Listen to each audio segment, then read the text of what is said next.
Est-ce que tu sens que quelque chose s'est éteint en toi? Est-ce que tu fais partie de ces personnes qui vont sourire, afficher un joli sourire, mais finalement à l'intérieur, l'émotion, elle n'est pas là. Cette joie, elle est absente. Est-ce que tu fais partie de ces personnes qui avancent chaque jour un petit peu en mode automatique, mais sans ressentir l'élan finalement à l'intérieur de toi? Est-ce que tu fais partie de ces personnes qui sont en survie plutôt qu'en élan de vie? Si tu as cliqué sur cette vidéo, c'est qu'il y a une part de toi qui sait qu'elle n'est plus connectée à la joie, qu'elle n'est plus connectée à son essence vitale. Je vais te dire quelque chose d'important. Ta joie n'est pas une option dans ta vie. La joie, c'est pas la cerise sur le gâteau. La joie, c'est ton carburant. C'est la prise énergétique de ta vie. C'est ton essence vitale. Et tu l'as sûrement expérimenté, lorsque tu débranches cette prise, tu as tout qui s'éteint. Ta créativité, ton feu intérieur, ton envie de te lever le matin et d'aller en direction de la vie de tes rêves, tout perd son sens. Et dans cette vidéo, on va aller au bout du sujet. On va découvrir pourquoi, à un moment donné, tu as débranché cette prise de la joie. Comment aujourd'hui, elle sabote ta vie et surtout, comment la rebrancher. Tu sais, on ne perd pas la joie par hasard. Il y a vraiment un message derrière cette perte et justement une invitation à te réaligner, à réajuster et peut-être à repartir à ce qui est important pour toi, à te rediriger vers ça, à partir à la redécouverte de qui tu es réellement. Parce que cette perte de joie, finalement, elle est souvent en lien avec les injonctions qu'on a pu entendre étant enfant et qui sont devenues des programmations à l'intérieur de nous. Et finalement, on n'a plus besoin des autres pour nous dire ce qui doit être fait ou pas fait, parce que ça a été tellement bien programmé à l'intérieur de nous que finalement, on est devenu notre propre bourreau. Et tu sais, c'est peut-être toutes ces fois où lorsque tu vivais une émotion, lorsque tu vivais pleinement la situation avec ton énergie, avec qui tu es réellement, eh bien, tu as entendu derrière que peut-être c'était trop ou au contraire pas assez. Tu t'es mise à pleurer, allez, sois forte. Ou alors, tu as dansé au milieu de la piste de danse comme une dingue et puis tu voyais des regards un peu bizarres et ça t'a mis en insécurité. Peut-être les fois où on t'a dit que tu faisais encore une fois trop de bruit, que tu prenais trop de place. Les fois où tu as peut-être partagé des moments de fierté et qu'on t'a fait comprendre que tu étais peut-être un petit peu trop arrogante ou que tu te la racontais un petit peu trop. Il y a vraiment toutes ces graines qui vont, fur et à mesure, casser cette énergie que tu as, cet élan que tu as pour te faire rentrer dans le moule. C'est peut-être aussi cette fois où on t'a dit « Oh là là, mais arrête de rêver, reviens sur Terre ». C'est-à-dire que finalement, ton mental, de toutes ces injonctions qu'il a pu entendre, de tout ce que toi tu as pu vivre à l'intérieur de toi et que à l'extérieur on ne t'a pas validé finalement, eh bien ton mental va en faire une vérité. Et cette vérité, ça va être ok, quand je suis moi, ça dérange. Mon feu brûle trop fort. Ma lumière dérange un petit peu trop les autres. Mon intensité fait peur. Et donc, ton système nerveux, ton mental, s'est dit, ok, donc quand je suis moi, c'est dangereux. Quand je suis moi, je ne suis pas validée. Donc, qu'est-ce que tu as commencé à faire? Eh bien, tout simplement, tu as commencé à t'adapter. Tu as commencé à essayer de rentrer dans le moule. Et donc, qu'est-ce que tu as commencé à faire? Eh bien, tu as commencé à te modérer, à essayer de t'adapter à ce que les autres attendent de toi. En fait, tout simplement, tu as fait en sorte de rentrer dans le moule que les autres ont prévu pour toi. Donc, tu as appris à te contenir pour être accepté. Et ça, malheureusement, petit à petit, ça te coupe de ton énergie vitale, ça te coupe de ta joie brute, de ta joie vivante, de ta joie qui est à la base libre. Tu t'es coupé de la source de ton énergie, de la source de ta joie, de ton être, de ton âme. Donc, tu n'as pas perdu ta joie, tu l'as juste enfermée à double tour dans un tiroir refourgué dans la cave, tout simplement. Donc, aujourd'hui, on va faire en sorte que tu sortes ce meuble de la cave, que tu retrouves la clé, que tu ouvres ce tiroir et que enfin, tu reconnectes avec cette partie de toi que tu as mis trop longtemps à l'ombre. Tout simplement parce que le monde a besoin de toi dans ta pleine expansion, dans ta pleine expression. Tu es arrivé sur cette terre parce que le monde avait besoin de toi dans ta pleine expansion. Et lorsque tu sacrifies ta joie, eh bien tu te coupes de ce qui te fait vibrer réellement. C'est un petit peu comme si tu mettais tes désirs en mode avion et que ton cœur tu le mettais en mode silencieux. Et finalement, ce n'est pas toi. Donc tu es en train de te mentir et tu mens aux autres en leur offrant ce qu'eux ils attendent, mais pas qui tu es réellement. Et puis, par quoi tu remplaces cette joie? Eh bien, tu vas la remplacer par des obligations, des to-do list à rallonge. Il faut que, je dois. Et ça, mais c'est d'un ennui mortel. C'est le meilleur moyen pour s'éteindre complètement, d'être dans ton mode automatique, à essayer d'être rentable, efficace à chaque minute de la journée, au lieu de te laisser envahir aussi par tes sensations, tes désirs, et de te donner juste quelques instants pour reconnecter à qui tu es réellement. Et quand tu es constamment dans ces obligations, dans ces to-do list, dans ce « il faut que je dois », parce que oui, on en a tous évidemment, mais lorsque tes journées sont rythmées que et uniquement de ça, eh bien tu te coupes de ton énergie vitale. Et bienvenue en mode automatique et en mode survie. Et lorsque tu te coupes de ta joie, donc de ton essence, de ton carburant, eh bien tu as tout qui se déséquilibre. Et tu passes en mode survie. Tu peux peut-être commencer à procrastiner. C'est pas que tu es flemmarde, c'est pas que tu n'as pas de motivation, c'est juste que tout simplement tu n'as plus cet élan de vie à l'intérieur de toi qui donne du sens à ce que tu fais. Peut-être que tu vas remarquer aussi que tu manges mal, tu vas être attiré par des trucs qui sont gras, sucrés, tu sais que c'est pas bon pour toi, mais tu y vas quand même. Peut-être que tu vas passer un temps fou à scroller, tu sais que c'est pas bon pour toi, mais tu le fais quand même. C'est vraiment d'aller dans ces plaisirs immédiats pour remplir ce vide que tu sens à l'intérieur de toi et pour ressentir quelque chose. Tu vas aller vers le plaisir immédiat parce que tu sais que là, tu vas remplir ce vide intérieur.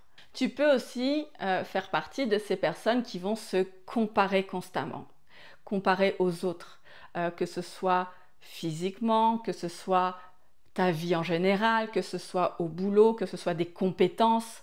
Tu vas être dans la comparaison et tu vas avoir un esprit mais tellement critique sur toi, des jugements tellement durs que tu n'oserais même pas le dire à quelqu'un d'autre. Donc, tu vas avoir cette difficulté à t'écouter réellement, à écouter ce dont tu as besoin. Tu vas mettre finalement un couvercle un petit peu sur tes désirs pour ne pas vivre encore plus de frustration. Et donc vient l'autosabotage parce que si tu te compares constamment et que tu n'es pas assez, eh bien tout ce que tu vas entreprendre finalement va être sous le prisme de l'autosabotage parce que tu sais bien que tu n'es pas capable, tu sais bien que les autres sont beaucoup mieux que toi. Donc, tu ne vas pas y arriver, c'est une évidence. Et donc, fur et à mesure, eh bien, tu t'éteins. Et tu as des situations qui sont vraiment flagrantes. Peut-être que tu fais partie de ces personnes qui restent dans une relation qui est finalement sans amour. On a l'habitude de l'autre, on a construit quelque chose qui n'est pas trop mal, on s'habitue, on s'en contente. Mais l'essentiel n'est plus là, il n'y a plus d'amour. Donc, tu vas rester dans cette situation. Peut-être que c'est un boulot qui te nourrit plus, où tu sens que ton énergie s'assèche au contact de ce boulot-là, que tu n'as plus la niaque, que ça ne t'intéresse plus, que tu as fait le tour, mais tu y restes quand même. Parce que c'est sécurisant d'avoir le salaire à la fin du mois. Donc tu te contentes de ce salaire et de ce boulot qui est devenu vide de sens. Et tu passes à côté de ce feu intérieur, de ce feu qui est encore en toi. Il est peut-être à l'état de braise, mais il est en toi, il ne demande qu'une seule chose, c'est d'être allumé et enfin d'être entendu, d'être enfin mis au devant de la scène. Parce que à force d'être dans ce mode automatique, eh bien c'est comme si tu voyais la vie à travers le prisme, je dois payer mes factures. La vie, c'est des responsabilités. Je vais attendre les vacances. Et c'est comme si tu t'autorisais à vivre 5 semaines par an. Mais non, ce n'est pas ça, la vie. Tu oublies que tu es faite pour être connectée à la joie. Tu es faite pour ça. Parce que la vie, c'est pas survivre, c'est vraiment d'être connecté à cette énergie, de jouir de ton énergie, de créer, de vivre, de vibrer, de t'émerveiller. Et rebrancher la prise de la joie, ce n'est pas être que positif ou de se forcer à sourire. Non, c'est vraiment un acte radical. C'est se reconnecter à ta source. Donc, je mérite, j'ai le droit d'être en joie. J'ai le droit de vibrer comme j'ai envie de vibrer. Je suis légitime d'être en joie, de vivre cette joie, même si finalement elle dérange. Si elle dérange les autres, tant pis. Peut-être que ce n'est pas les bonnes personnes qui t'entourent. C'est de comprendre que tu n'as pas à te trahir pour être conforme à ce que les autres attendent de toi. C'est de t'autoriser finalement à te reconnecter à cet enfant intérieur, à cette joie, à cette créativité, à l'amusement, à l'émerveillement. Tout ça est source de joie. Il suffit juste de regarder un enfant, c'est les meilleurs professeurs au monde. Et concrètement, reconnecter à cette joie, eh bien, va passer par des choix que tu vas être invité à faire. Ça va être de dire non à ce qui t'éteint et de dire oui à ce qui t'appelle, à reconnecter, comme je te le disais juste avant, avec cet enfant intérieur. Parce que lui, il va t'apprendre, ou plutôt te réapprendre à t'émerveiller, à aimer, à savourer la vie, à être créateur, créatrice. C'est vraiment de pouvoir revenir à ta spontanéité et de t'accorder même des créneaux d'ennui, tout simplement. Et pose-toi cette question chaque matin. Qu'est-ce que j'ai envie aujourd'hui de faire pour moi, en direction de ma joie? Qu'est-ce que aujourd'hui j'ai envie de faire pour m'apporter du bien? Alors, soyons clairs. Rebrancher le fil de la joie, c'est quelque chose qui va se faire progressivement. C'est pas un interrupteur où tu appuies on/off. Non, c'est vraiment une reconnexion à soi, c'est une redécouverte de soi et en douceur, se reconnecter à ce qui fait sens. Ça va être vraiment une redécouverte de soi. Et là, tu rentres vraiment dans une aventure qui est juste génialissime. Et j'ai envie de te partager 5 portes d'accès à la joie. La porte numéro 1, la joie par le corps. Il suffit juste de voir comment tu es quand tu es en joie. Tu as envie de chanter, tu as envie de danser, tu as envie de bouger dans tous les sens. Eh bien, c'est de laisser cette énergie s'exprimer. Parce que la joie, avant tout, est une vibration physique.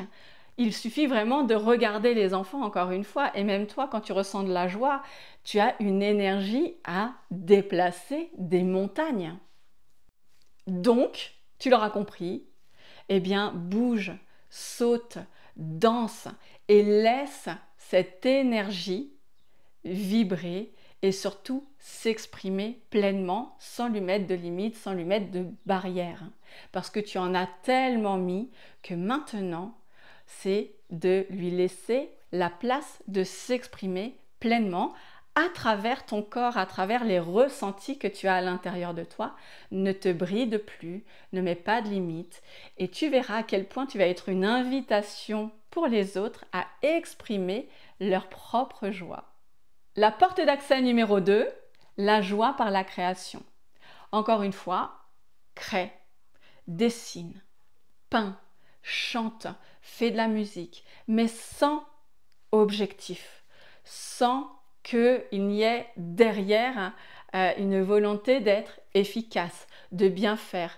C'est vraiment de pouvoir libérer, d'exprimer librement ta créativité sans objectif de résultat. Parce que la créativité, elle n'a pas d'objectif à atteindre. Elle a juste besoin de s'exprimer, d'avoir un espace, une place pour être, pour pouvoir tout simplement s'exprimer librement. Et tu verras que, fur et à mesure, au départ, peut-être que tu ne seras pas ravi de ce que tu vas faire et finalement, ce n'est même pas le sujet, ce n'est pas l'objectif. Mais fur et à mesure, tu verras à quel point tu vas ressentir de la satisfaction de créer ou du moins même d'essayer, juste de te lancer des défis, tout simplement pour vivre, pour ressentir à l'intérieur de toi quelque chose. La porte d'accès numéro 3, la joie par la gratitude. Et j'ai un super exercice que j'adore et que je fais très régulièrement avec ma fille parce qu'il nous permet finalement de rééduquer notre regard. Eh bien, c'est l'exercice des 3 kiffs. Donc chaque soir, avant de se coucher, c'est de revenir à 3 choses qui t'ont fait plaisir dans la journée.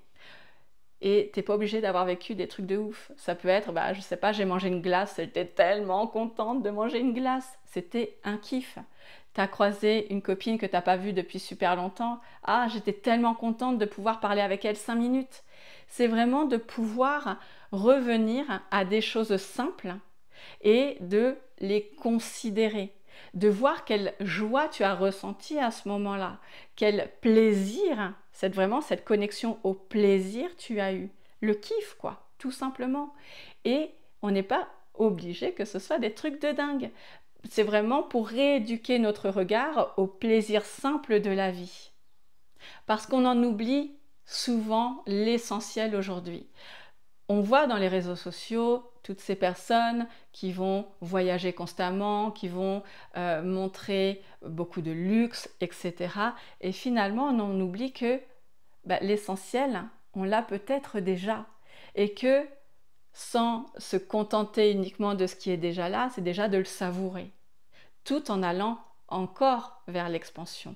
Mais c'est déjà de savourer ce qui est déjà là et de s'en rendre compte. Porte d'accès numéro 4, eh bien, l'enfant intérieur. C'est tout simplement de te poser la question, qu'est-ce que je ferais aujourd'hui pour m'amuser? Qu'est-ce qui serait fun pour moi? Qu'est-ce qui me ferait kiffer? C'est vraiment de pouvoir revenir à cet amusement. Parce que l'amusement, c'est la base. On n'est pas des fers humains, on est des êtres humains. Donc c'est important de pouvoir être, de pouvoir s'amuser et d'utiliser ce corps qu'on nous a gracieusement offert à la naissance pour pouvoir tout simplement ressentir cette joie. Et la joie, eh bien, on la ressent souvent à travers l'amusement. Lorsqu'on s'amuse, lorsqu'on rigole, eh bien, c'est de ressentir à l'intérieur de soi cette sensation. Revenez à votre dernier fou rire. À quel point à pleurer de joie, on en a les larmes et à la fin on a ce soupir de satisfaction. C'est tellement bon. Donc, amusez-vous, que ce soit avec vos enfants, que ce soit avec votre compagnon. Redevenez des enfants dans votre couple. Amusez-vous ensemble, c'est tellement bon. Porte d'accès numéro 5, la joie par le courage. Parce que oui, ça demande beaucoup de courage d'oser être soi, de sortir finalement de ce masque qu'on a pu montrer au monde pendant tant d'années et de revenir à soi, d'oser montrer qui on est réellement. Ça demande beaucoup de courage finalement de sortir de cette zone de confort, soi-disant de confort, qu'on a construit pendant tant d'années pour en sortir et montrer au monde qui on est réellement à l'intérieur. Et quand tu rebranches cette prise, tu respires à nouveau à plein poumon, tu ressens cette paix à l'intérieur de toi. Parce que tu crées, tu es dans la création de ce qui fait sens. Tu aimes tellement mieux, tellement plus, tu te sens tellement plus vibrante, vivante.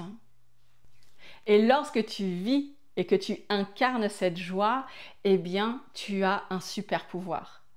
Parce que la joie, elle est contagieuse. Donc à partir du moment où tu vas vibrer haut et fort cette joie, eh bien tu vas être une permission aux autres à faire pareil. Tu vas être un phare au milieu de la nuit pour montrer aux gens que la joie c'est tellement bon. Tu es une permission vivante à ce que les autres incarnent et brillent leur joie. Et si ça, c'est pas un super pouvoir, hein, je ne sais pas ce que c'est. Maintenant, tu as deux choix qui s'offrent à toi.